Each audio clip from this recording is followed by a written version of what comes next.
大家好，我係潘日之。今日我要分享嘅文章係廣泉。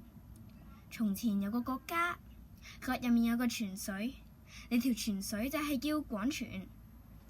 國家入面嘅人飲咗之後，全部人都發晒癲，只有國王飲咗之後冇發癲。而正正因為全部國家嘅人都發晒癲，所以佢哋就聚埋一齊諗辦法去捉住國王。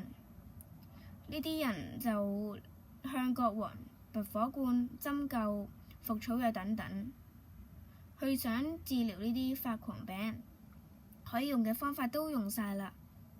而因為國王唔使忍晒呢啲苦，佢呢就到廣泉飲咗佢啦。而飲完之後，國王就即刻變得好瘋狂，無論係國王定係神都一樣變得好瘋狂。所有人都好瘋狂，但係反而開開心心。呢篇文章呢，就說明咗我哋要有正確嘅信念，唔好為咗跟隨別人而做出違反天理、傷害別人嘅事。咁樣做只有壞處，冇好處嘅。例如，如果你想同一個人做朋友，佢叫你做一啲壞事先帶領你做朋友，而你因為想同佢做朋友同埋得到佢嘅認同，就選擇去做。